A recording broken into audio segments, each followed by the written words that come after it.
Malappuram Areekode special operation group ക്യാമ്പിൽ police ഉദ്യോഗസ്ഥൻ ആത്മഹത്യ ചെയ്തു. വയനാട് സ്വദേശി വിനീതാണ് മരിച്ചത്. റൈഫിൾ എടുത്ത് സ്വയം വെടിവെച്ച് മരിക്കുകയായിരുന്നു അദ്ദേഹം. ലീവ് നൽകാത്തതിൽ മനം നൊന്താണ് ആത്മഹത്യയെന്ന സൂചനയുമുണ്ട്. പോസ്റ്റ്മോർട്ടം നടപടികൾക്കായി മൃതദേഹം കോഴിക്കോട് മെഡിക്കൽ കോളേജ് ആശുപത്രിയിലേക്ക് മാറ്റും. ശിവദാസ് കന്മനം വിവരങ്ങളുമായി ചേരുന്നു. ശിവദാസ്, ഇത് സംബന്ധിച്ച കൂടുതൽ വിവരങ്ങൾ. ഇന്നലെ രാത്രിയാണ് മലപ്പുറം അരീക്കോട് തണ്ടർബോൾട്ട് ക്യാമ്പിലെ പോലീസ് ഉദ്യോഗസ്ഥൻ ആത്മഹത്യ ചെയ്തത്. തോക്ക് ഉപയോഗിച്ച് സ്വയം വെടിവെക്കുകയായിരുന്നു എന്നാണ് നിഗമനം.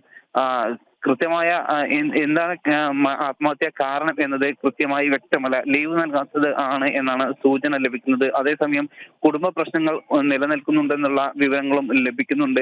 ഇന്ന് ഇതുമായി ഇദ്ദേഹത്തിന്റെ പോസ്റ്റ്മോർട്ടം നടപടികൾ നടക്കും. കോഴിക്കോട് മെഡിക്കൽ കോളേജ് ആശുപത്രിയിലേക്ക് കൊണ്ടുപോകും. പോസ്റ്റ്മോർട്ടം നടപടികൾക്കായി മൃതദേഹം ഇപ്പോൾ നിലവിൽ അരീക്കോട് മദർ കെയർ ആശുപത്രിയിലാണ് മൃതദേഹം ഉള്ളത്. SP അടക്കം സംഭവ സ്ഥലത്തേക്ക് എത്തിയിട്ടുണ്ട്, രാവിലെ എത്തിയിട്ടുണ്ട്. എന്താണ് മരണകാരണം എന്നത് വ്യക്തമല്ല. ഇദ്ദേഹം ലീവ് ചോദിച്ചിരുന്നു എന്നാണ് മനസ്സിലാക്കാൻ കഴിയുന്നത്. എന്നാൽ ലീവ് ലഭിച്ചിരുന്നില്ല.